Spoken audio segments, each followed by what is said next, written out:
And the lesson I kind of have learned over the years is that like there's only two decisions that are very hard to reverse, and they tend to be financial or legal in nature. So anytime there's a financial or legal decision that has to be made, let's do our homework and slow down. But for everything else, speed is the best thing you can do. Just make a decision, see what happens, and then you can walk it back at any point.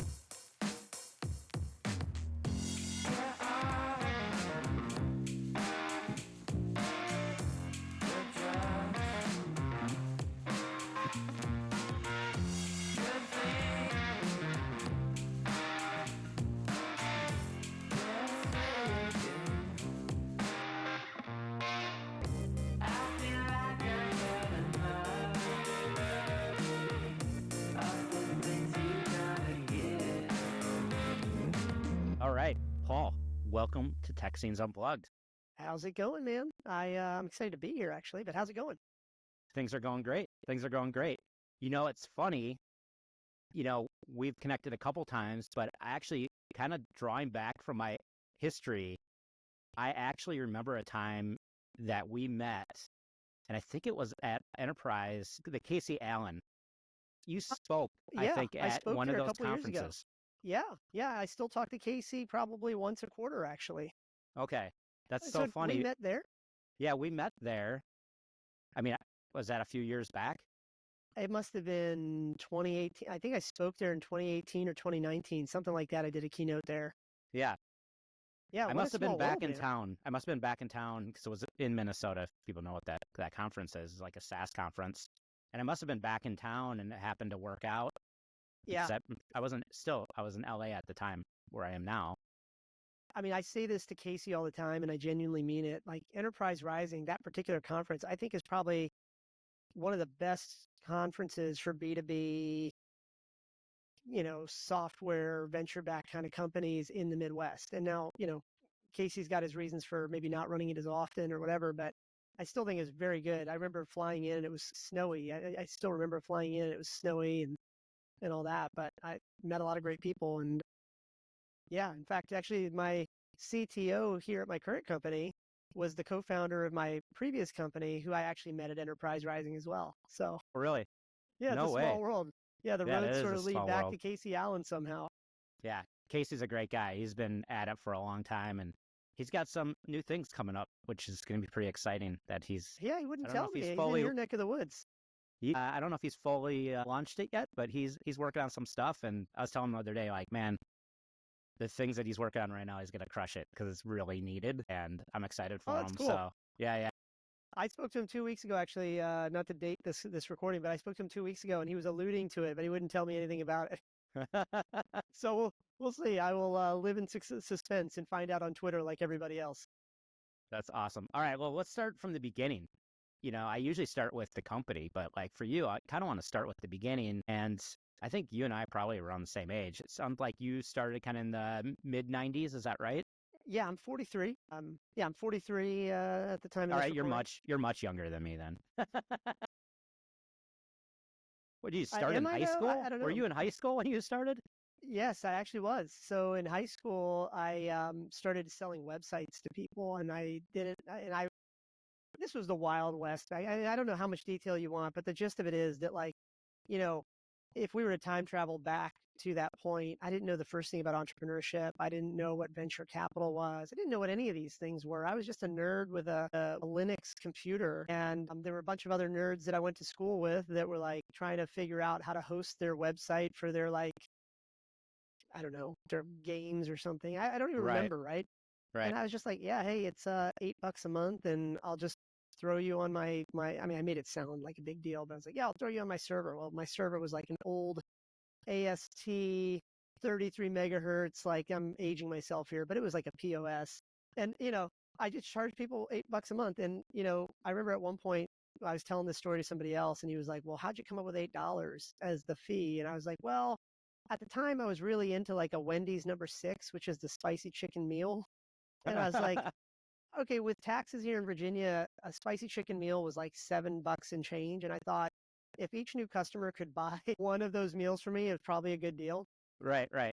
which actually is Especially true. once a Yeah, month yeah, too, right? yeah, yeah. It was my first foray into like MRR. I didn't know these terms, right? Monthly recurring Right. revenue and stuff. So, yeah. Anyway, I started in high school, and then half of this is about just half of entrepreneurship. I think is about execution. The other half is sort of luck. And turns out the internet back then, half the world thought the internet was a fad, and the other half thought it was the future. And I was too dumb to know the difference, but I was on the right side of a trend. And as I grew, I ended up like renting server space at a local data center, which is Hmm. today data centers are really fancy looking, but back then it was like any idiot with a warehouse was a data center. And so I was renting that. And then eventually, like where I live, I still live here now. I started building my own. So today, so my first business, we still own and operate it. I say we to make it sound bigger. It's just my wife and I, but we still own and operate our data centers. We've got 6 million square foot data centers here in Virginia, and it just sort of grew. It was like by 2004, I was largely out of the day to day because we were able to What bootstrap that was what thing was into. the starting from your own server, which is what, a box sitting in your office, right? Yeah, And yeah. then you moved to like a data center, and then what did that look like? Like how's that transformation looked like technically over the years? I want to make sure I understand the question. Like physically, what did it look like, or Yeah. And like you were renting. Now, I mean, do you own that facility or you yeah, rent so that we own all the facility? buildings and the land and all that. And then we have managed services where, you're leasing our hardware inside those machines. But by and large, a lot of the customers today are three-letter agencies with the government, for example, that just need secure access to their spaces. And we provide carrier neutral access to the internet backbones from there. It's interesting, by the way. So let me just answer your question. Originally, what it looked like was me with a email address and a server in the basement, and like if something went wrong, I'd just walk downstairs and hit reboot and all that. And then as it grew, like I was just enough of a nerd, like, okay, this is probably not what you want to talk about, but I grew up in a time when everybody said you got to work hard and that's how you make it. Hmm. But I just, that didn't resonate with me. I thought of myself as trying to be smart but lazy, and not lazy like slob on the couch and eating potato chips all the time. More like, hey, isn't the point of code and technology to automate things that humans do over and over? And so I remember in the earliest days, I started writing little scripts to stop having to do certain manual processes like rebooting a server and all this stuff.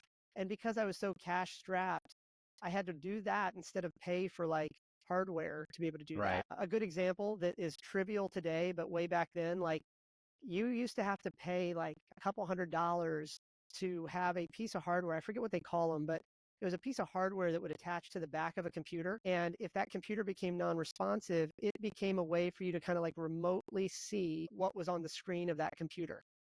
Okay.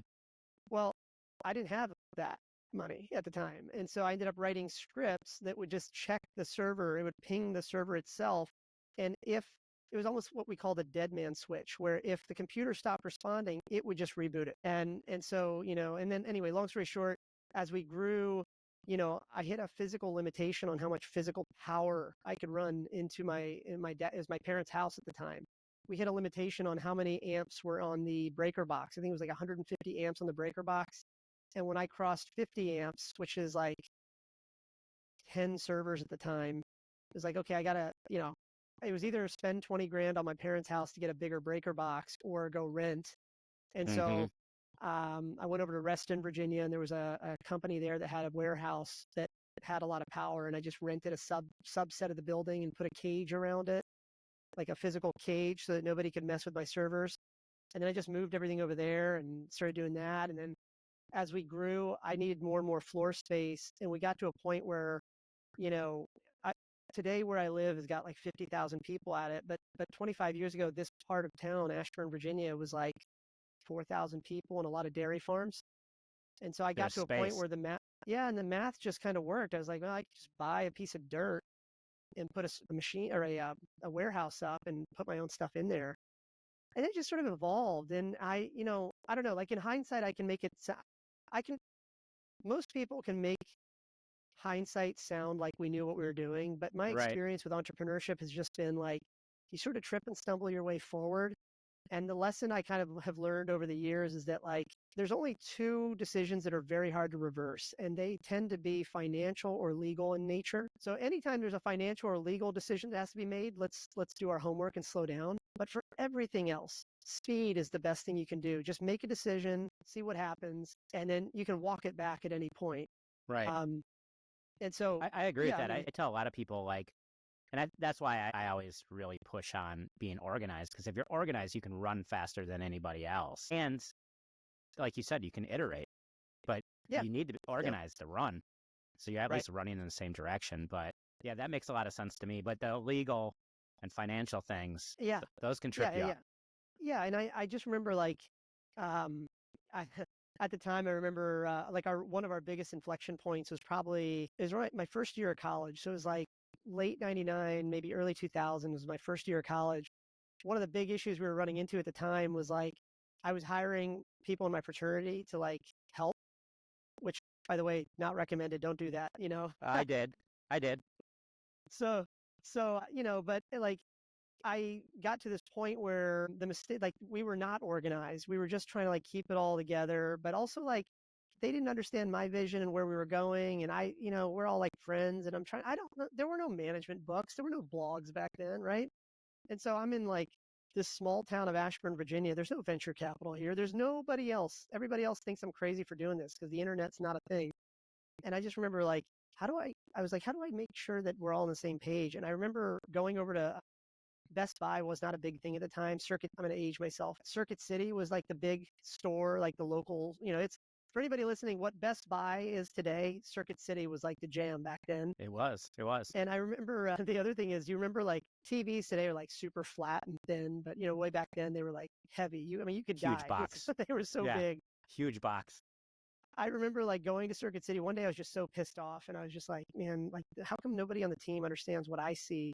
And so I ended up like going over to Circuit City in a rage and buying a couple big screens TVs, which today you can get like an 80-inch TV at Costco for like $1,000, but back then like I don't know, a 37-inch TV was like $3,000. You're So right. I remember by like 2000, I bought like two or three of these TVs, and I brought them back to my data center, and I just put them near everybody's desks, like in areas where everybody could see.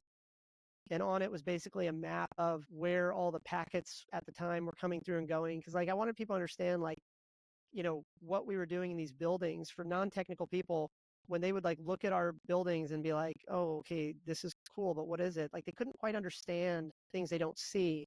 And getting the team to understand that like every time a connection goes down and the state of Nebraska, for example, can't access our data centers, there's millions of people, like never mind how many customers we have, there are millions of people on the internet that cannot get to those systems. Mm. And like in hindsight, that was like one of the earliest days of really getting everybody on the same page. But anyway, I don't want to make it sound like I had it all figured out, because back then it was really just see a problem, make it go away somehow. Yeah. See something repetitively being done, write some code and make it go away somehow. And, I just happened to be lucky enough to be on the right side of an important trend. It's interesting, like hiring fraternity members and friends. I was studying entrepreneurship at St. Thomas in St. Paul, Minnesota. Best Buy was big there, actually, because They're like from that area, isn't it? Schultz, who started Best Buy, Yep, was from Minnesota, and he that's it. actually Yeah, donated quite a bit to the University of St. Thomas for their entrepreneurship program. So, and Best yeah, Buy, yeah, still located there. Two retail giants, Target and Best Buy, in the Twin right, Cities, which is unique. right. But I was studying entrepreneurship, and I had started a few businesses in college, and there was my teacher always explained it as the Domino's pizza model: is hire young students and laborers and teach them how to do it. And that's what I did. So I had hired 30, 40 of my friends and college colleagues in one of my first businesses in college, and it worked great. It worked great. But as it went on, you start to, it's different hiring friends. Yeah. Oh, yeah. And I won't do working it with anymore. friends, and well, you work with your wife. I mean, like it's trying to figure out the balance of that and doing it right. It can be challenging for sure. Yeah, yeah. I mean, it's funny. It's true what you just said there. Like, yeah, my business partner for like my overall family office now and all that is my wife. Yeah, but it took us a long time to get to that point, right? Where I had, and I say this with all the respect to her in the world.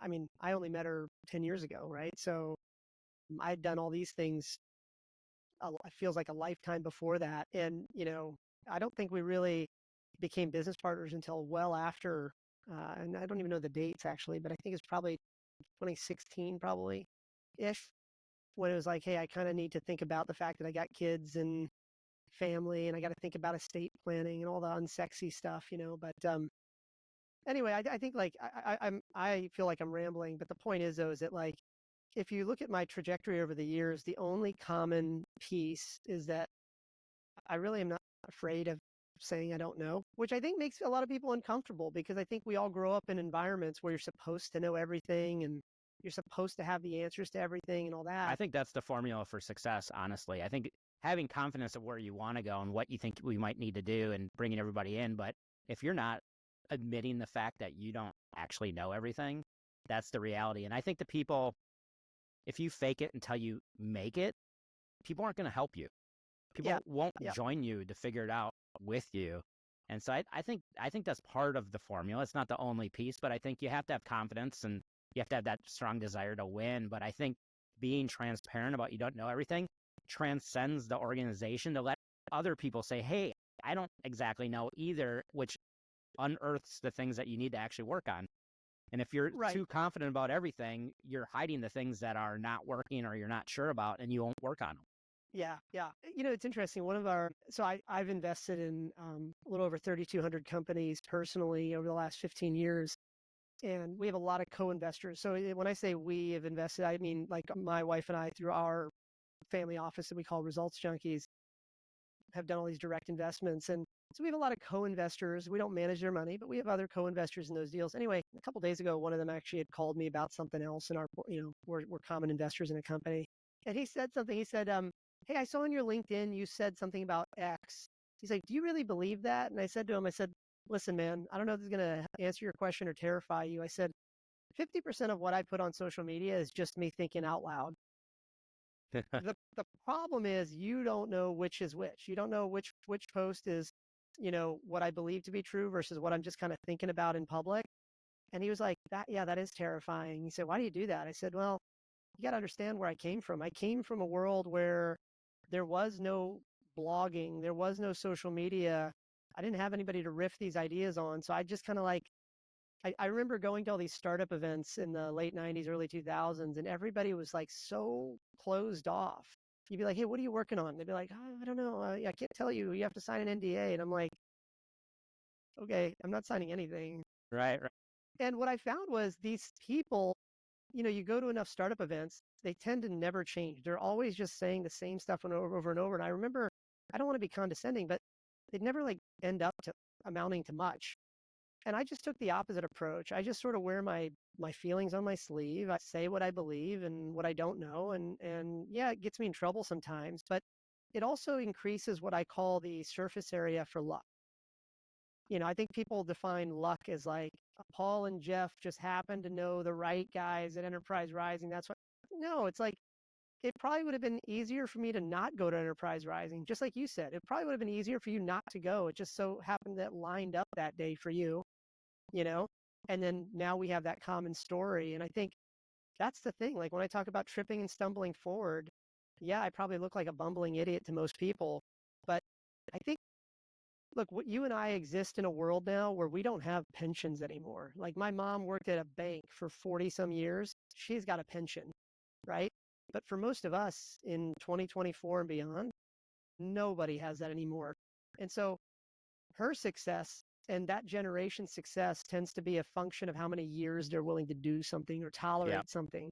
right. I think for our generation and frankly for the next generation, our success is sort of a function of the number of things we're willing to try. And it's sort of like this Moneyball approach of just try, try, try. Every once in a while, you hit like something big, and you just kind of keep doing it over and over. So, I like by the that. way, And I'm I worried think I feel like I'm gonna turn into your audience as like surrogate Indian Tony Robbins. So I don't know if that's a good thing or bad thing. no, it's funny. And I like to, I say this kind of often is like, unless you know everything, you don't know anything, right? Like, so I'm totally 100% fine being wrong.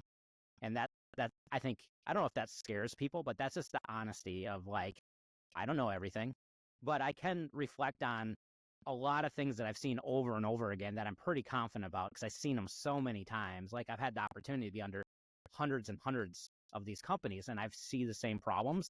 I've seen how some people solved them, how people took different approaches that didn't work. And then it's, I'm not saying it doesn't take a genius to see something over and over again to be like, oh, that's probably the better way to go about this.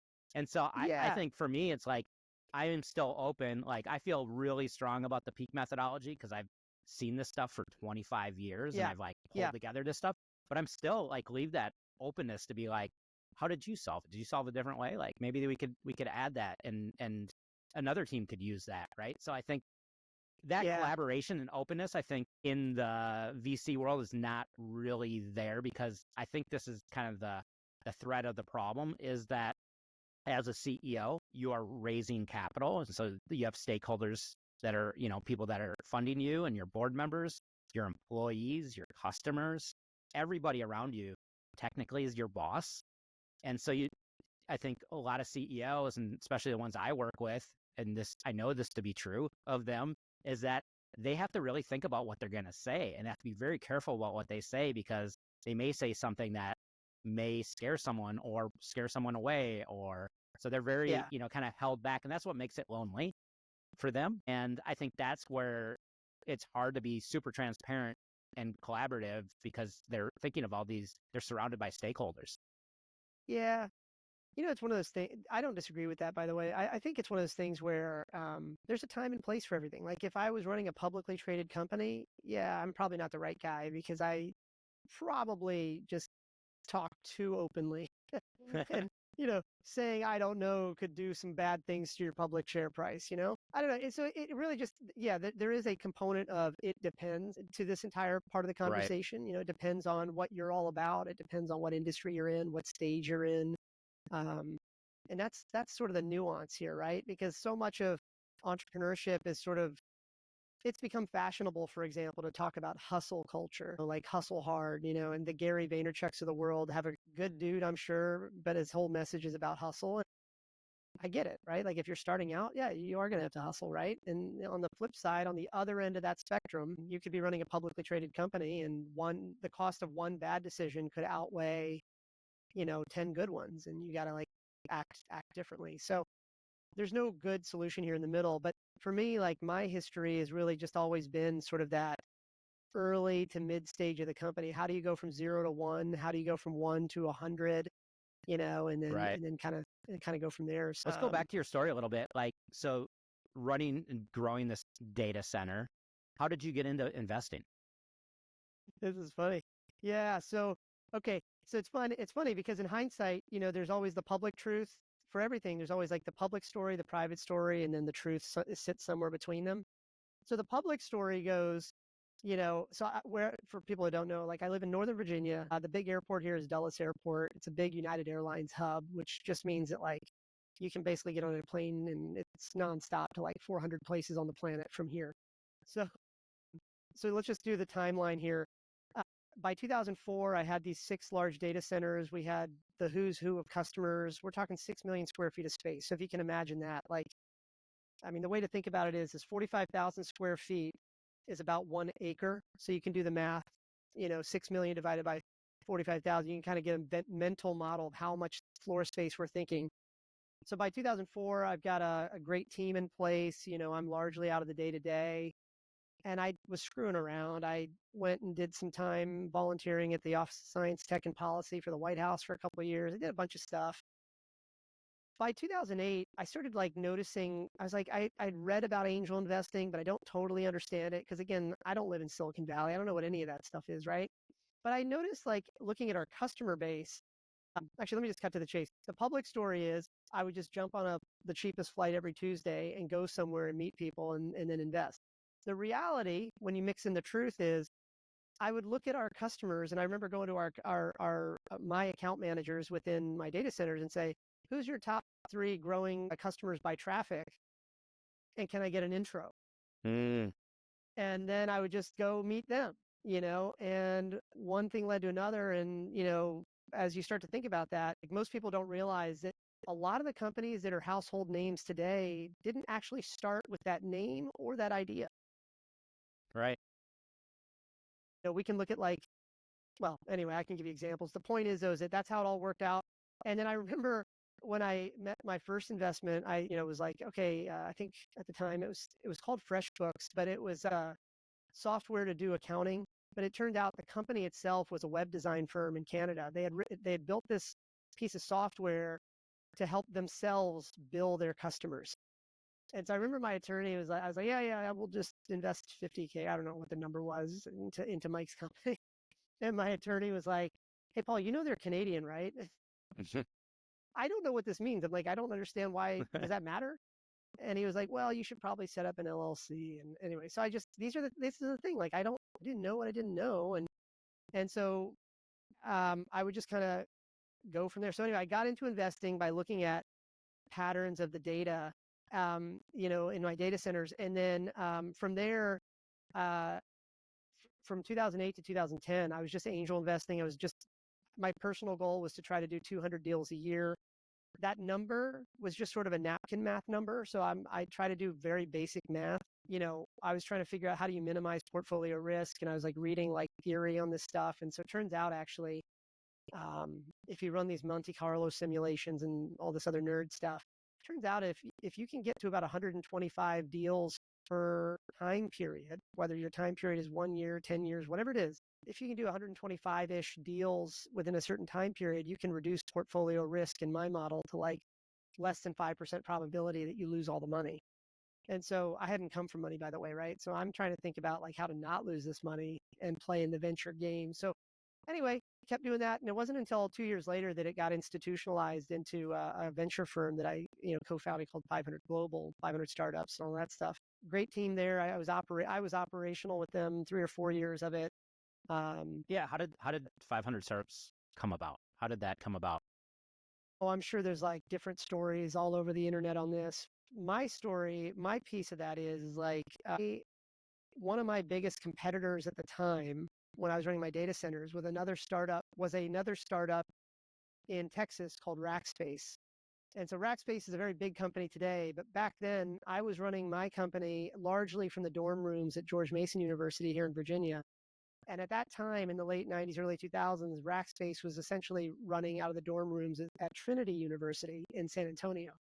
Hmm. And so, my version of the story goes that like, we probably hated each other. We were just like losing deals to each other over the years and whatever. But when I got out of the day-to-day of my business, I could actually look at the guys over there as like friendly people. I'm also not like a hothead in college anymore by this point, right? So I remember probably around 2009-ish, I got invited to a small demo day kind of startup event in Austin, Texas, because I was an investor in a guy in an email company down there way back when. Anyway, one thing leads to another. As I recall, one of the guys that happened to be speaking at that event turned out to be this guy that eventually went on to found AngelList. But I was only there because this guy and his other guy had invested in had invited me, but also the founders of Rackspace, or one of the founders of Rackspace was in town. So I was like, yeah, let me go hang with him for a little bit, Right. And so it just, I don't know. It turned out that one of the other guys in the audience was this guy, Dave, who at the time was managing money for Peter, what's the Napster guy? Gosh, I can't remember his name now. But anyway, Dave McClure at the time was running Founders Fund, which was some money from Sean Parker's fund or something like that. Anyway, turned out one thing led to another. We both got interested in the same portfolio company. And I don't know, the next year or so was just me, and at least my version of the story is me and Dave sort of like running into each other at different startup events over the time. And I don't know how I got into it, but we ended up, I think he like suckered me into this thing. Maybe, I don't know. But the point is that like about a year later, the first fund at 500 closed in July of 2010, probably plus or minus a month. And then I think I helped set up our first accelerator program maybe 6 months later. Um, and so again, like everything looks like it, I'm sure from the outside, everything always looks so put together, like there was probably a business plan and all that stuff, but there never was, not for me. Right. It was really like, I feel like I don't feel old. but I feel like I'm finally comfortable enough to publicly say that like I've always optimized for fun and profit. And I was never able to articulate it that way, maybe out of like stupidity or just not feeling like I could say that, Right. publicly.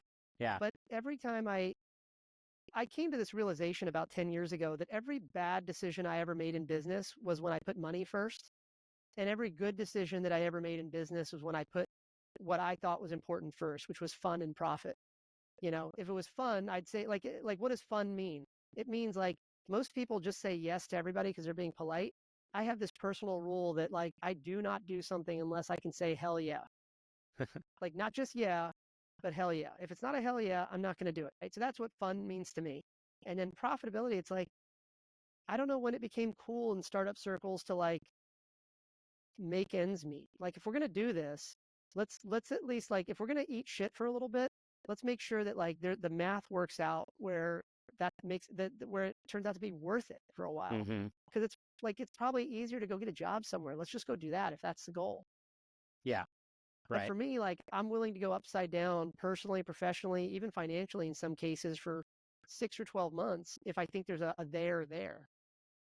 Conversely, I despise people that talk about doing the same damn thing over and over. Like I have this saying that like I only invest in time. I have this like I'm probably stealing this statement from somebody else, but I have this personal statement that I only invest money and time into people that are lines, not dots. And what I mean by that is that like we've all been to like that startup event. Like I just using your, I assume your audience is like, maybe more business owners and stuff like that. So we've all been to events where you see the same characters hanging on the sidelines saying the same thing. And even if you're going to call my BS on that, just ask yourself, like in your mind's eye, like just imagine somebody you've met and they're there at every monthly startup event in your town. And they'll say things like, yeah, I've been working on this idea for like 7 months. I've been working on this idea for 3 months. They always have a reason why it hasn't launched yet, That right? drives me crazy. It drives me nuts.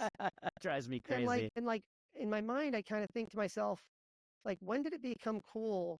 Like when did it become cool to like think about something for a long time? Like Well, that's ridiculous. I don't think that that's a cool thing. I think I usually like to talk to them about like what's holding you back. Why are you not going to do it? Like, why don't you just go do it? Like, and typically it comes down to like, well, it's just not the right time, or I just don't have the money right now, or this or that. But for me, a lot of people think that's the first leap, or that is the first leap, but that's not the last leap when you do this stuff either, right? Like, you have to take that leap, and if you don't, like, I think that's what looking back on your life, you'll be like, oh, I wish I would have done that. And I just don't, personally, I just don't want to look back and say, oh, I wish I would have done that.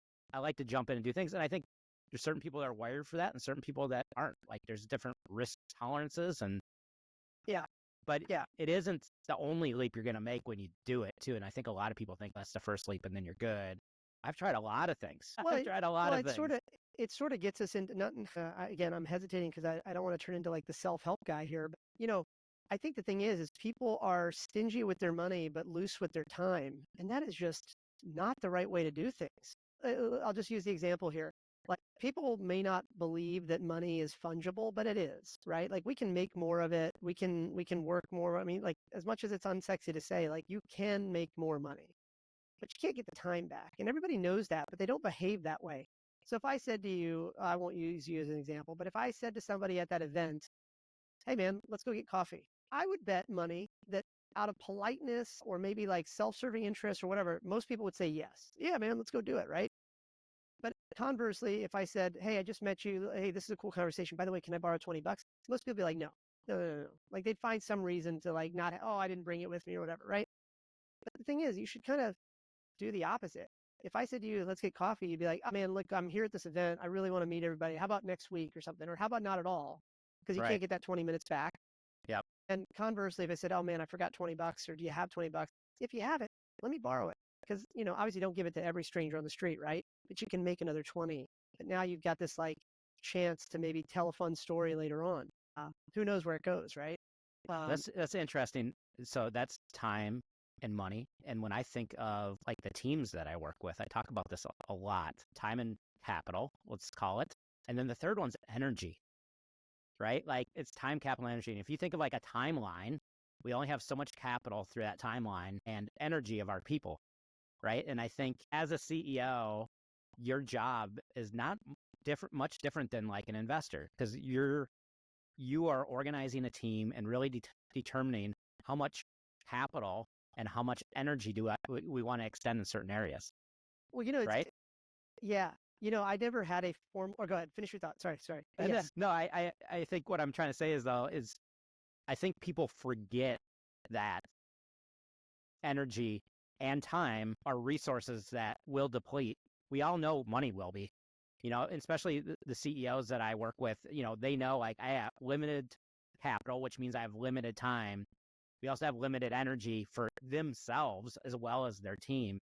And that's why I think I'm so passionate about like creating alignment so we can focus, because we want to put that magnifying glass and turn it the right way into that sun to burn that hole, where we need Yeah. to go.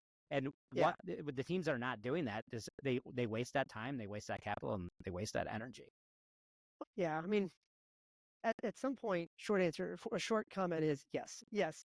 I think maybe like my view on this particular topic, or the only thing I can just kind of add to this particular topic is just to say, like, most people forget why they ever got into business in the first place. I remember like one of my aha moments in the past was like, I remember reading about like the New York Stock Exchange, and I remember reading about like market gains, right? And I remember, so I went to George Mason University, and that school, I was a computer engineering major. So it was a double major with electrical engineering and computer science. And a lot of the people, because of its proximity to DC, a lot of the engineers that graduated with me would then get recruited very quickly into places like Northrop Grumman or Lockheed Martin, or, defense, a lot of defense stuff, missile design and all that stuff. And I remember, like, in hindsight, I was starting to read about the stock market and ETFs and mutual funds and all these things. And I'm like, okay, so in broad strokes, every dollar you put into the stock market in broad strokes is going to appreciate about 8% per year over the course of a couple of years. And I remember in hindsight, that realization flying in the face of what I was hearing from my friends that had taken these jobs at Northrop. Like I at that point, I had my hosting business is my thing. That's what I'm doing. And I feel like the idiot in the group because everybody else is going and getting $100,000 jobs, which at the time was a lot of money, especially coming right out of college. They're buying fancy BMW M5s and all sorts of crazy stuff. And there's I don't know if imposter syndrome is the right thing, but it's like, did I make the right bet here? Because like those guys are all working at Northrop and working 9 to 5. But here's the real realization for me. I remember like a year goes by and, I'm hanging with my buddies and what's going on in your world? And they'd be like, yeah, I'm up for a promotion. It might be a 3% raise. And I'm like, well, hang on a minute. You busted your butt for a year and you got to fight for like a 2 or 3% raise. And I remember, like, in my mind, correlating that back to this other thing that I was learning at the time, which was like, man, a dollar in the stock market is growing at 8%. How is that possible? Like, where's that spread going? And then I remember as I was thinking about, like, even my business, I was like, okay, let's work backwards. Like, if I were to take the profits out of this and invest in that, I could grow by 8%. Now, what would it take for me to invest in my own business at a higher return?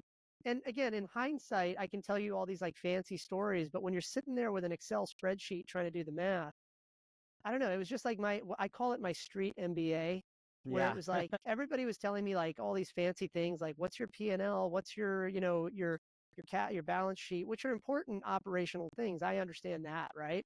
But that's what I had a CPA for. I was letting them do that and let me, focus on the business.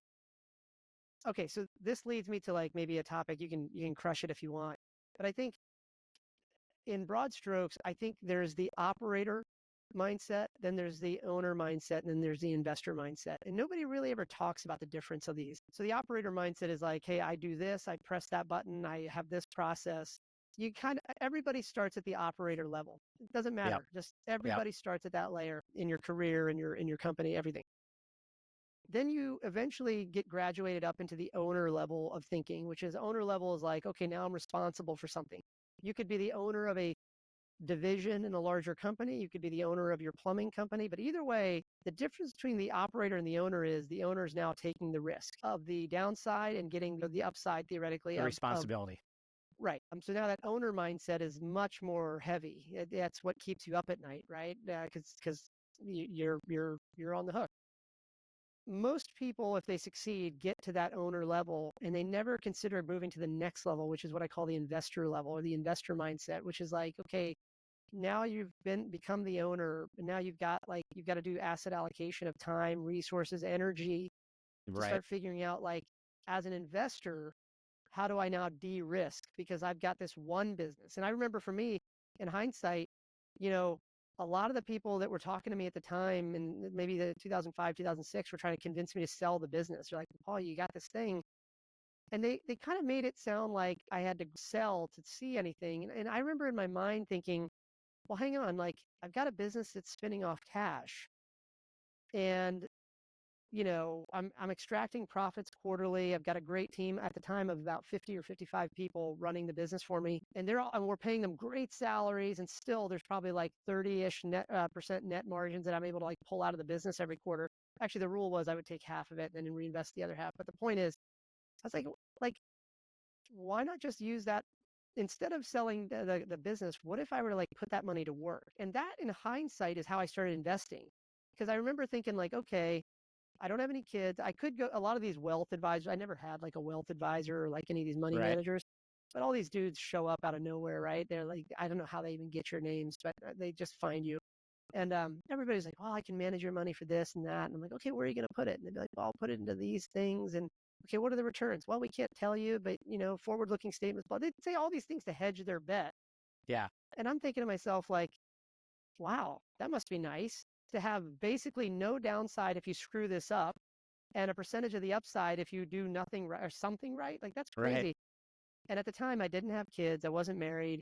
And I'm thinking to myself, like, okay, I know I could get 8% in the markets, with Vanguard. I remember, like, it was like, I remember thinking maybe my mindset should be like VTI and chill, or Vanguard and chill. Just put it into a low cost index fund and just chill. Yeah. But where I really started thinking about it was like, but what if I invested in like 10 of my fastest growing customers and at least got a piece of their upside? Yeah. Could that model work out a little bit better? And so there, because I didn't answer to investors or anybody else, I could do that. And luckily it worked out well in my favor. But I guess I don't know where I'm going with this, other than to say, like, you know, when it comes to like personal careers and entrepreneurship, like, one thing in common there is you either need to be like late and right, or very early and non-consensus. And you just have Hmm. to pick which side of that you're going to be on. Because, like, you can make a lot of money if that's the goal. Like, whether you want power, freedom, money, or whatever, there are multiple ways to do it, right? You can go build the skills to be an executive at Capital One and chill with $3 million a year. You can do that. Right. And that's not better or worse for the building your own business and extracting $3 million a year in profit. Neither of those is easy, but both are possibilities. And it just depends on like what you want, what you're willing to trade for it. And it goes I don't back know. to like what you said, is not forgetting why you're doing it in the first place, right? Yeah. I mean, I know it's not popular to say, but like, I don't understand why the tech community, like, I don't know, celebrate, being broke.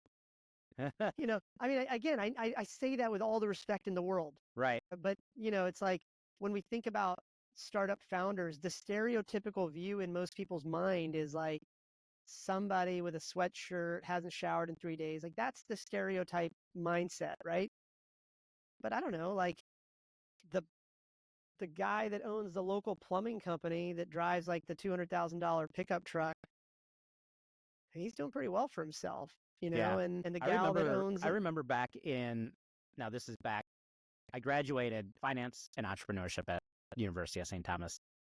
And those two classes would contradict themselves. It was really funny because I was like, at the time, entrepreneurship was about cash flow and then building your balance sheet, right? But it was really about cash flow because we're talking early stage. And then I'd go over to the finance classes and they're all like balance sheet, balance sheet. And I thought it was an interesting dynamic. And there was one class I was taking in entrepreneurship where this teacher was not an entrepreneur, had no experience in it. I don't know why they let them teach this class. They would just have us read books and talk about them. They weren't even the right books. And I already started a couple companies. So I was just like, this is not, I'm paying for this. Like, what am I paying for? Like, why am I paying for this class that I have to take? Like, I'm not learning anything. So I went to whatever the body was and I said, hey, this class isn't working for me. I was supposed to write a paper about changing something.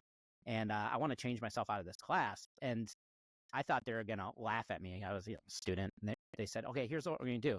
Here's a few entrepreneurs in the local community. I want you just to spend X amount of time with each one of them and then come back and just write about it. I was like, oh my gosh, like that's a dream come true. I'm like a young entrepreneur, and I have these really great people. One of the people I went to was, I believe it was the founder of Shred-it, the company that goes around and shreds the documents. Yep. And sat down and talked to them. And, one of the things that they taught me, and this is kind of old school, but I think it makes a lot of sense still today, is that they said, Jeff, create a business that is just a cash flow business. Like, create a lot of cash and use that cash to double down on it and build it. And then from there, you can start investing, or you can start doing what you need with that money. But first, build that cash flow business. Like, get the money. I remember it was the money pump. He said, get the money pump going. You just need a money pump. And that's kind of what you did.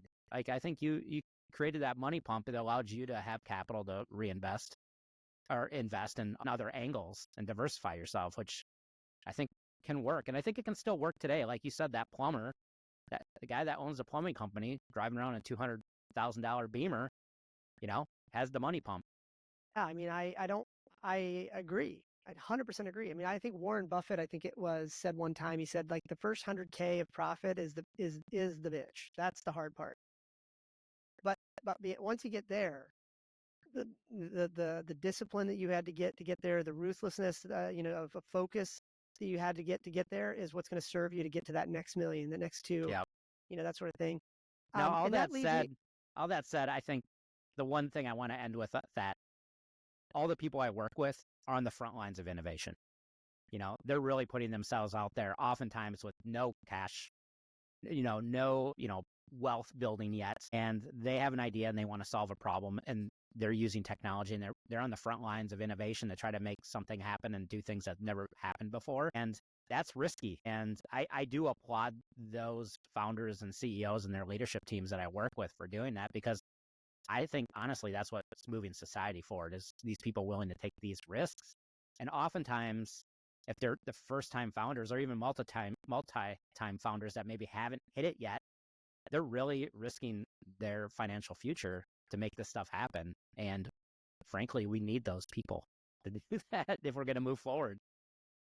Well, yeah, I don't disagree. The one caveat I would throw on that is that I think as a society, we use the words entrepreneurship and innovation interchangeably, but they are very, very different. And I think it's important for people to admit to themselves which one they're in. Because, yeah, I love this topic. You and I talked about this before. Yes. Yeah, like, innovation is important, but like, innovation is pushing the bounds of knowledge. It's about creating something new. It's like, if you're going to Mars, you've got to innovate because you've got to figure out how to keep a human alive, for extended periods and all that. Important work, but arguably very different than entrepreneurship. Entrepreneurship, in my opinion, is about doing something that is already happening more efficiently, more profitably, faster, whatever it is, to be able to provide value and then get paid for it.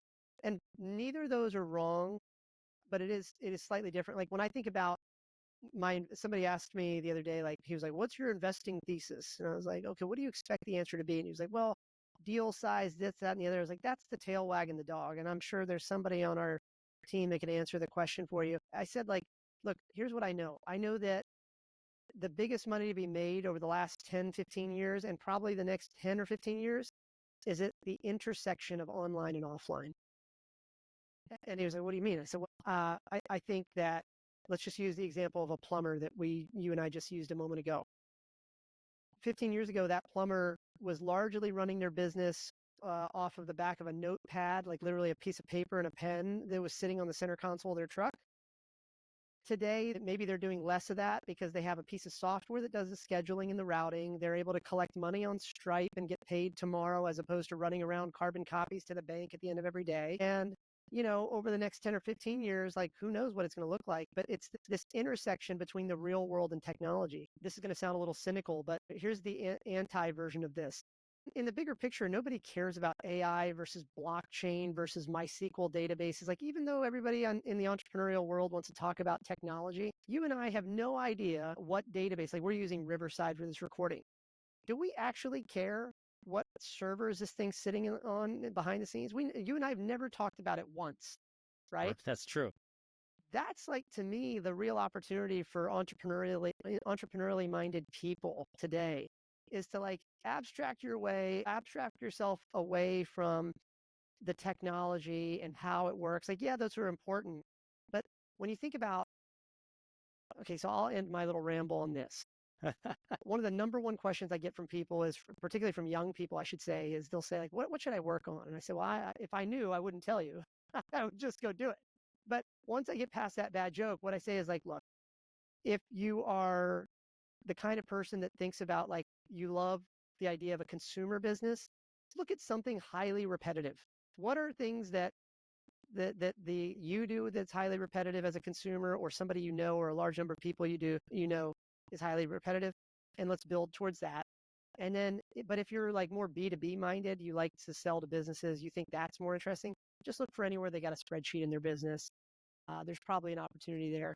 And those are probably like my broad strokes here. But ultimately, what I'm getting at here with that statement is really just this idea that, like, you know, entrepreneurship and innovation are different. They're not better or worse than each other. But by and large, most people that are listening to this would be better off starting to kind of embrace entrepreneurship more and leave the innovation for when you have created that pump. Like, I love the way you said it earlier. Like, let's figure out how to get your first 100K of profits or whatever. To do that, that's probably more entrepreneurship than innovation. And if you can nail that, you can take your own profits and start investing in the innovation you might want to see. But I bet what you'll find is you're going to use the money and go back more entrepreneurial efforts, because that's how that pump gets bigger and bigger and bigger. Because Right. the world has so much opportunity there right now. I think that's interesting. I was just talking to a head of product the other day that is a CEO now. So he's a product minded CEO as well. I always think everybody is when they're a CEO, there's, depending upon the track that they came from, they kind of have this tilt to them. And I was asking a lot of product questions. And he said what's really interesting from his view is that a lot of CEOs feel like they're building a product. And he said they need to understand that they're actually building a company, not a product. And a lot of them are in the mindset of, we're building a product and we're going to market with this, versus thinking like, I'm building an organization. And I think that kind of lends to what you're saying, I think, too, that entrepreneurship piece. I see that you're building an organization and you're developing a product that hasn't existed, or you're furthering something that hasn't existed. Yeah.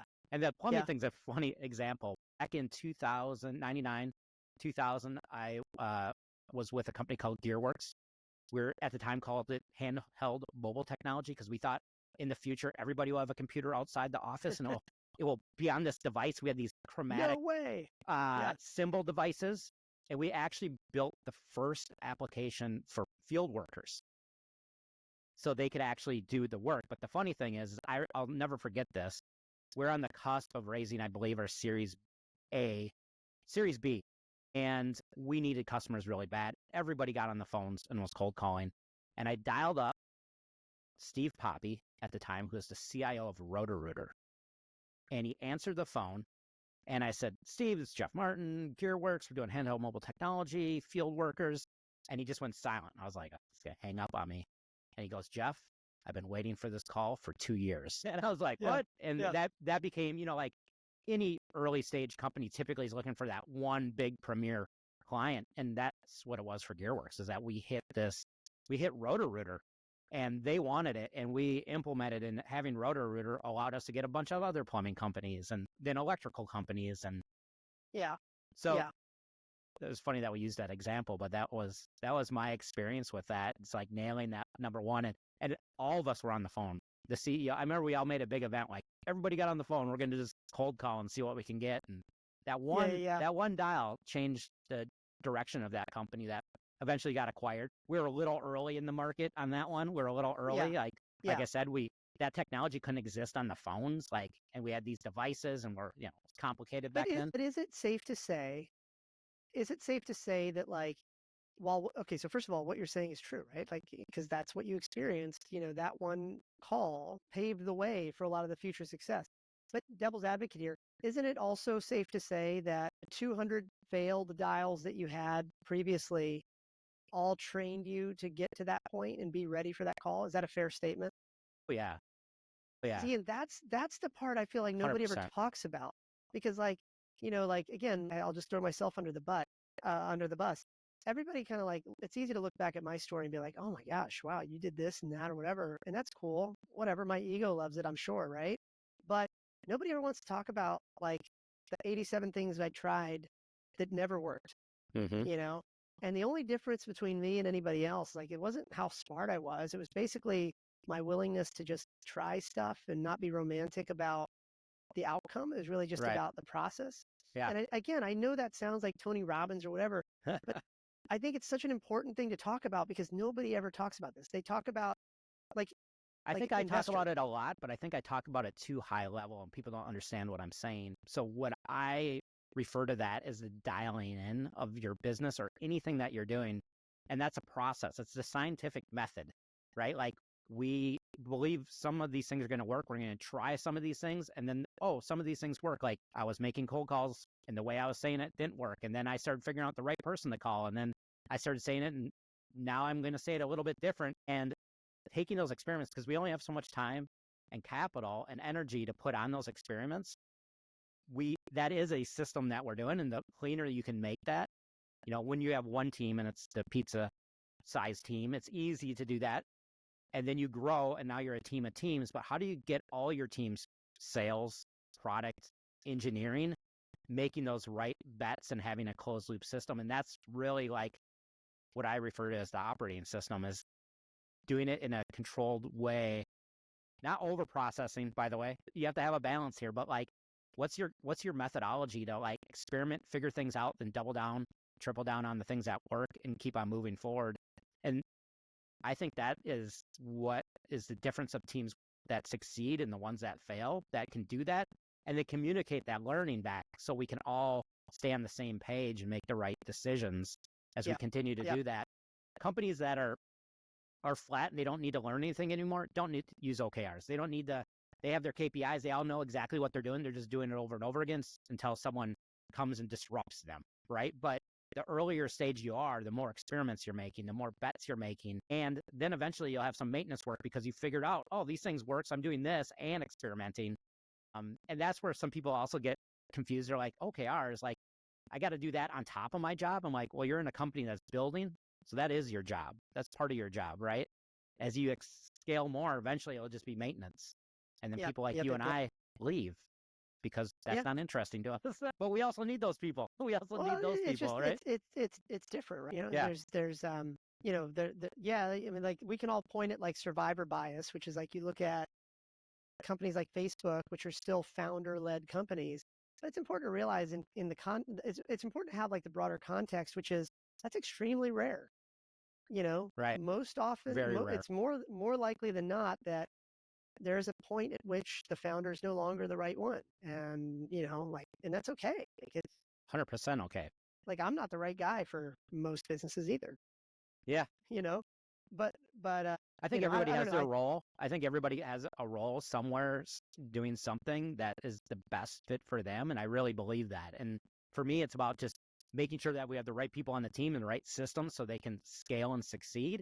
And as time goes on, sometimes that co-founder doesn't have a role or it's not an executive role. And frankly, founder is a title. It's not a role. And I think everybody in the organization needs a role. And so, it could be the head of sales too. It's just not the right fit anymore. Maybe they got them from seed to Series A, but maybe from A to C, they're not going to succeed. But they're probably, I would love to believe there's another great fit for them somewhere else that they're going to love. Yeah. And, we have to do what's best for the business. And I think that's what I always love about venture-backed companies is that we all have an equity and stake in the businesses. So we can always try to do what's best for the business versus being selfish, which you find a lot of times in divisions and categories of large organizations where everybody's out for themselves. Yeah. Yeah. Well, and that opens up maybe a different line of topic if you want to go down that path of like, do we actually even need big companies anymore? I mean, this is an anecdotal observation, but we've been starting to, again, I say we to make it sound bigger. It's just my wife and I that we have a team that runs our family office, but it's really just the two of us that, have to make the decisions. And one of the anecdotal things we started to notice is that the average team size doesn't necessarily correlate to market value, meaning, you know, in the past, the bigger the headcount, you could use that as like a proxy to determine how profitable or how big the business could be and all that. It's not true anymore. It's like we look at like some of the companies that over the years have gone public through our portfolio. Like if that's a good proxy of financial outcome, what's interesting is as more and more of our companies go public over the last 15 years, the average size of their team at the point of going public is getting smaller and smaller. It's not getting bigger and bigger. And that speaks to maybe this trend. My hypothesis is that it speaks to this trend of how tech enabled these companies are really getting. And so you then extrapolate this idea to maybe the kinds of people that you serve or that might listen to this podcast. Like, what if your company doesn't ever have to be more than 100 people or 50 people? Pick the number, whatever it is. What would need to be true? And that's an interesting, maybe philosophical question to talk about offline. Is like, what does that look like? Because I don't know. It's not something like that.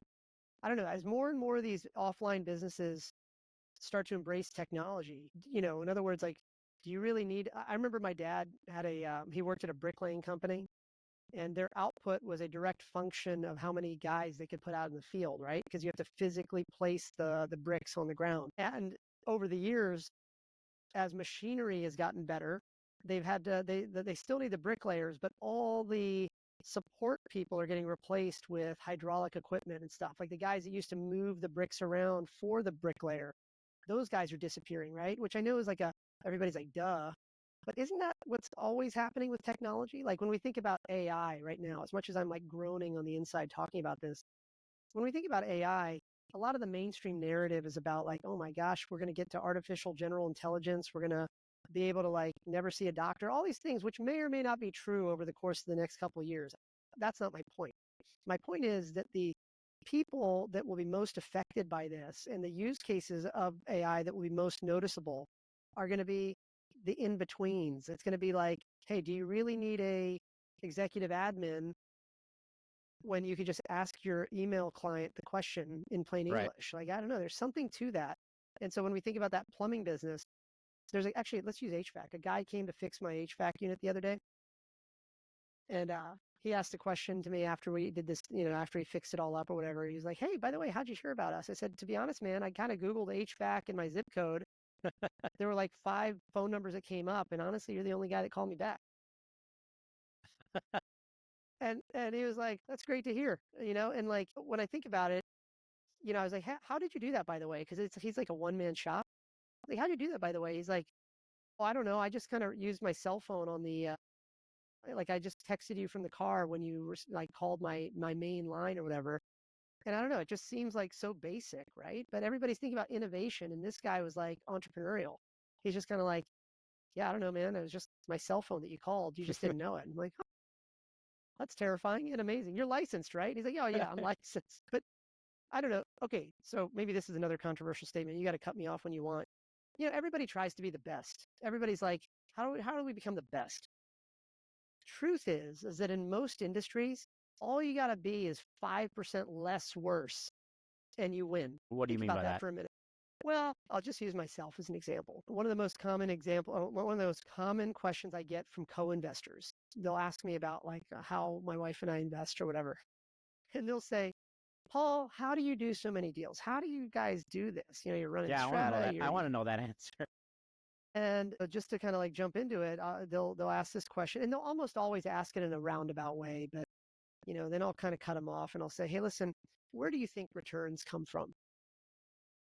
And they'll be like, "Hey, well, you can't ask a question with a question." I said, "Well, I can kind of do anything I want, I guess." But I said, "Let's start from first principles here. Where do returns come from in this market?" And they'll say, yeah, they almost always go off and like, well, it's about this and that and da da da. It's like, look, uh, the best companies are going to succeed despite us, not because of us. Like all money is fungible. When I wire you money, does it look any different than my money versus somebody else's money? It doesn't look any different to you as the founder. It's all fungible. Point number one is, recognizing that like where where results come from is the founding team. Okay. Now, why am I saying that? Because most investors believe, whether they can articulate this or not, most investors believe that the differentiator between investor A versus investor B is some combination of capital, deal flow, and judgment. So they'll say, gosh, whoever's got the money gets to make more of it. Or they'll say, whoever's got better judgment. I went to Harvard, I went to Babson, I went whatever, right? Better judgment. Or they'll say, whoever's got access to more deal flow, as if like there's such a thing as proprietary deal flow. My response is like, those are table stakes. First of all, if you don't have capital to invest, you're not going to be able to play this game. Judgment, yeah, you can't be an idiot. And number three, like deal flow, yeah, you kind of need to like have some sort of deal flow, but you also need to not be dumb and recognize that there's no such thing as proprietary deal flow. So now if you're still with me, what does differentiate an investor that's making 5 to 7x their dollars every 3 to 5 years versus the ones that are mostly losing, which is like 99% of the market? It's access. It's access to the right deals. I don't have to say yes to more deals. I have to be not an asshole. What do most investors do? They ghost you. Um, might not actually tell you no. They sort of just kind of leave you hanging, or they'll say vague things like, maybe next year, whatever. Like they move the goalposts, right? And for us, it's kind of like quick no. We only do hell yeahs, but we're gonna, even if it's only 3 sentences, we're gonna tell you exactly why. Hey, this doesn't work. Like whether that email comes from me or my wife, it's going to be like, here's why it doesn't work for us. And I just, and now it's in your court. But either way, we're not going to leave you hanging. I know this seems so obvious, but way back in the day, I remember thinking like, does it really matter? Like, and I'll just use you as an example as like the prototypical founder that we might talk to, right? Just for your audience to have an idea. Do you really care how much I'm investing per year in terms of dollars? Do you really care what my returns are? You don't. To you, your deal is the only one that matters to you. And so for us, like, we need to not be an asshole to you because you're probably going through that fundraising right now and dealing with 500 other assholes at the same time. I don't know. It sounds so obvious, but the point is, though, is that like, we know what we don't want, right? Have like a strict no asshole policy. We prefer warm intros from existing people we've invested with because that's a good proxy of culture fit, and all these things. And at the earliest stage, there's nothing to diligence other than maybe the founding documents, right? Which you can kind of get done in like less than 30 minutes. Hey, I'll just give an example. People are like, hey, well, let's model out the next year. It's like, come on. When we wrote the first check to Twilio, it was like an API. Like it was like a developer version that had no customers. You couldn't model it out. And, in hindsight, people could be like, oh, well, we could have modeled it out. But you got to remember back in 2008 or 2009, when that check was written, there was no real precedent for usage-based billing or telecom-based stuff like that. Any sort of modeling you did would have been a total guess. So if I'm going to take the bet anyway, why not just like admit that there's no way to model it? And go after it. I know this sounds a little disjointed and stuff like that, but again, it comes back to this idea of like, look, if I knew who the next LinkedIn was going to be, I wouldn't have to do 199 extra deals a year. Right. So I don't. And the open secret of my model in terms of how I invest my money or my time is that the first bet is really just an option to the second bet. So what do I mean by that? My initial check size for most companies for my personal investing is 50K. It's the greater of 50K or 20% of the round. And I typically only want to own no more than about 5% of the company, plus or minus just a tiny little bit, right? But, for me, it's like that first, and remember, we're investing at the earliest stage often. I mean, obviously, we can invest later or start later, but we prefer to start early because we want to invest all the way along. And so in that model where we're like hedging our bet, like now let's just use that same company. If I did not do that initial small check, by the time they become like a Series A or Series B company, me and my wife are like competing to get into your round, and we're fighting against the Andreessen Horowitzes or the private equity firms are going to get in, right? You don't have access. Conversely, if I wrote you that 50K years ago, I've got the option to kind of ride along and be there when it's time to participate for the next million or two or three or whatever. And so I don't know. It's like, do you remember the movie Moneyball? It's like so old. 100%. It's like, no, it's a great movie. My entire theory is built around what I call Moneyball for startups. I just stole the idea from them. The idea that it's all data, right? It's like for anybody that hasn't read the book or watched the movie, it really boils down to this idea that the common thinking of baseball recruiting in the up until the late 80s was like subjective. Hey, the guy's got a good smile, he's got a good swing, he's got a whatever. But the data, baseball is one of those unique sports up until now. It's one of the most unique sports because it's got data from like 100 years ago of stats and stuff like that. And it turns out how a player gets on base is irrelevant. What matters is what's the percentage, because however they're doing it is just subjective. Is he intimidating the pitcher? Well, there's nothing you can model that would show that. But on base percentage, his ability to just get on base as a percentage is a better predictor of outcome. Turns out, at the time, that the players with the highest on base percentage tended to be the least valuable players in the market. And that's how it worked out. Same thing here. Founders' ability to get their business an inch off the ground, proverbially, is a better predictor of their next 12 to 24 months than any business case or business plan that they could write. Yeah. I found, and I 100% agree with that, when it comes down to people and execution of teams, my Moneyball concept has been, and what's verified this over and over again, is the team's ability to iterate and iterate quickly. It's not making that great guess. It's their ability to iterate and stay together in alignment, always moving forward, which is actually why I created the Collective Genius logo like that. You see it on the roads all the time in construction. We're always under construction, but greater together, always moving together. I think that is what makes teams succeed or fail, period, is that ability to stay together and iterate in a closed loop system. And that's what I've seen over and over and over again. Now, you got to have timing. You got to have a lot of other things, but it's Moneyball. At the end of the day, it's Moneyball. I love it. Well, this has been an awesome conversation. And just so you know, and we've already talked about this, this is one of many, I think, to come. We have to get you in the car, of course. I think I hit on 2 of the 14 questions I had for you. And I think I got 10x out of those 2 so this has been amazing.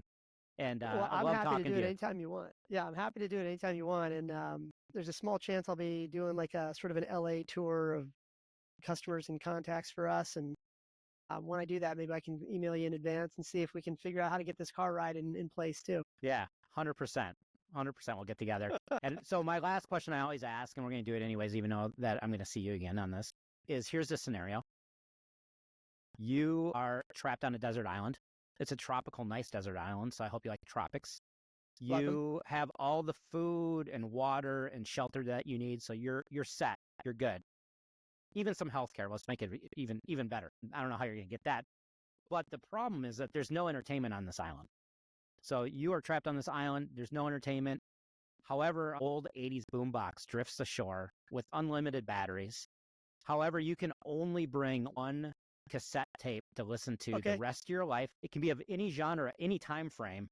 It just has to be on cassette. So what one album would you bring? Oh, man. Album? You're going to put me on the spot here. Like, if I had to do that, I'd probably pick something. I'm going to age myself here, but I would probably pick something from Matchbox 20. Well, maybe Dave Matthews Band, but it just depends on what sort of island this is. Because I don't know if this is like a real fancy island, maybe like some Dave just to chill and, whatever. But in terms of album, oh, man, that's so much harder because, like, my brain's not wired like that. I don't really know which albums are which. I just know that it's probably going to be either Matchbox 20 or Dave. And if you really need me to just pick one cassette right now, I would say if I got marooned on this island with the constraints you just mentioned today, I'd probably go with some sort of, you could pick any random Dave Matthews album. I'd probably be good to go. That's awesome. No one said Dave Matthews Band yet. I love that. That's great. I'm not wired like that. I'm a huge music person, but I don't think I could name the Dave Matthews albums. I don't know if it's because of like our age or if it's because we've all been trained in a world now where like when you and I were probably in high school, you did buy the album. It's like, hey, did you buy this album? I think I was probably wired that way back in high school. But now I use Apple Music for everything. My wife uses Spotify. Like the concept of album is not something we've ever thought of. Right. It's like, hey, I want to hear that song. Exactly. Yeah, that's Or I want to hear that artist, All right, good answer. Good answer. Well, thanks for joining me on Tech Scenes. I appreciate it. Yeah, you got it, man. Hopefully this is useful to the audience and they can heckle me online if it wasn't, and we'll kind of go from there.